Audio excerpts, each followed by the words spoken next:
الحمد للہ رب العالمین۔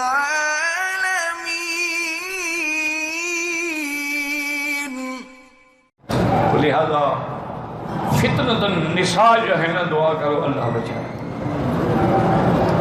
یہ عورت کا فتنہ ایسا خطرناک ہے کہ اللہ کے اولیاء جو ہیں، بزرگ جو ہیں، صالحین جو ہیں، ذاکرین جو ہیں، قانتین جو ہیں، ان پر کوئی دولت بھی اثر نہیں کرتی، لیکن عورت کا اثر ان پر بھی ہو جاتا۔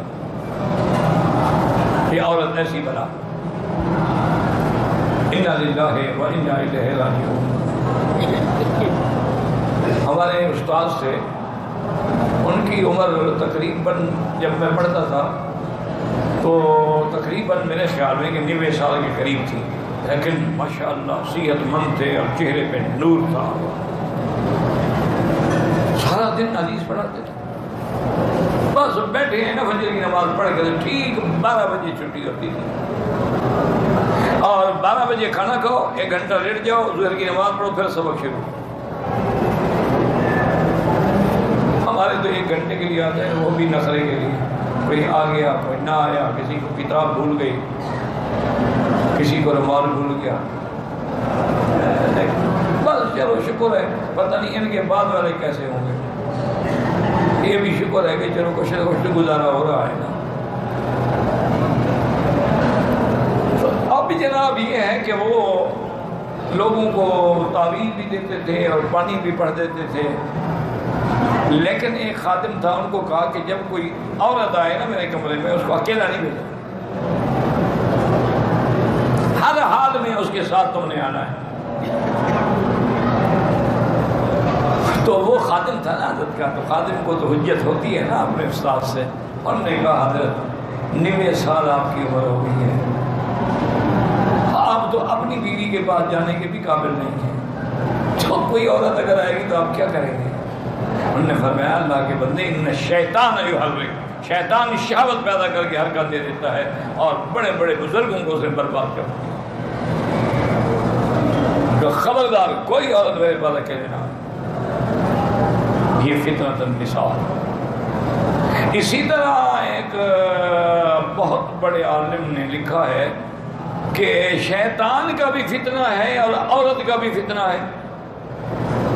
تو قرآن یہ کہتا ہے کہ ان کیدکن عظیم۔ یوسف علیہ السلام کے بارے میں جب اس کی بیوی نے ساری گیم کھیلی نا جی، کہ دروازے بند اور یوسف علیہ السلام بیچارے اکیلے اندر قید کھڑے ہوئے ہیں، سب نکرانیوں کو، خادماؤں کو حکم ہے کہ کوئی دروازے پر ناک بھی نہیں کر سکتا جب تک میں خود نہ نکلوں۔ تو پیغمبر تھے، اللہ پاک نے مہربانی کی، انہوں نے کہا معاذ اللہ، اللہ کی پناہ، میں گناہ کروں؟ کیا کہہ رہی ہے؟ حضرت یوسف علیہ السلام دوڑے، دروازے اللہ کی شان سے کھلتے گئے۔ یہ معجزہ تھا حضرت یوسف علیہ السلام کا۔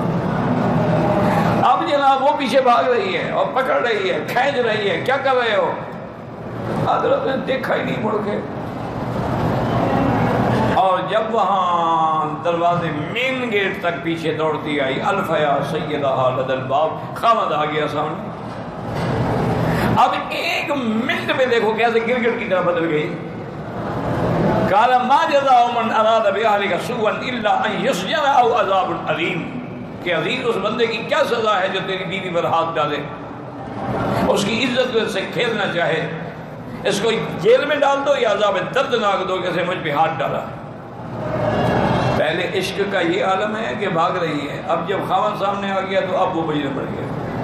یہی ہوتا ہے عشق میں، لڑکیاں نکل جاتی ہیں، جب پکڑی جاتی ہیں جناب اور 2-3 چھتر لگتے ہیں تو پھر کہتے ہیں نہیں کوئی عشق مشق نہیں، مجھے تو زبردستی لے گیا تھا۔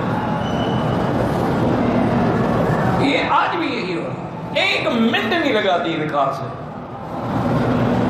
میں کہا یہ تو میں نے اس کو کبھی دیکھا نہیں، کیسا عشق ہے، وہ زبردستی لے گیا تھا۔ تو بہرحال تو حضرت نے جب تحقیق کی تو مجرم بیوی نکلی، تو انہوں نے اس وقت کہا کہ ان کیدکن عظیم، کہ تم عورتوں کا جو مکر ہے نا وہ بہت بڑی بلا ہے۔ یوسف اعرض عن ھذا، یوسف جو چھوڑو اس کو، دیکھو اس مسئلے سے بھی منہ پھیر دو۔ اور اس سے فرمایا کہ وَاسْتَغْفِرِي لِذَنبِكَ، اپنے گناہ کی معافی مانگو، إِنَّكَ كُنْتَ مِنَ الْخَاطِئِينَ، تم مجرم ہو، یوسف علیہ السلام مجرم نہیں۔ تو اس لیے علماء نے فرمایا کہ عورت کا مکر عظیم، بہت بڑا، ان قید شیطان کان ضعیفا، شیطان کا مکر کمزور ہے، تو عورت کا مکر تو شیطان سے بھی بڑھ کر ہے۔ ایک بزرگ نے بڑی اچھی تعبیر کی، میں نے کہا حضرت یہ کیسے؟ انہوں نے بتایا دیکھو اگر شیطان اعوذ باللہ من الشیطان الرجیم پڑھو تو بھاگ جائے گا کہ نہیں؟ بھاگ جائے گا۔ انہوں نے کہا جب تم اللہ اکبر کہو گے بھاگ جائے گا؟ بھاگ جائے گا۔ لا حول ولا قوت الا باللہ العلی العظیم پڑھو تو شیطان ہٹ جائے گا کہ نہیں؟ کہ ذکر اللہ خالصا، جب ذکر اللہ کرو تو شیطان بھاگ جاتا ہے، اور جب ذکر چھوڑ دو تو پھر دل پہ آ کے بیٹھ جاتا ہے۔ انہوں نے کہا یہ بات ٹھیک ہے ٹھیک۔ انہوں نے کہا عورت کے لیے تم 100 دفعہ اعوذ باللہ پڑھو، وہ نہیں بھاگتی۔ وہ گلے میں پڑی ہوئی بلا جو ہے نا، لاکھ لاہور پڑھتے رہو تو شیطان سے زیادہ کبھی ہوئی۔ شیطان تو کمزور ہوا ہے، ڈر کے بھاگ گیا۔ یہ ایسی بلا ہے کہ نہیں بھاگتی۔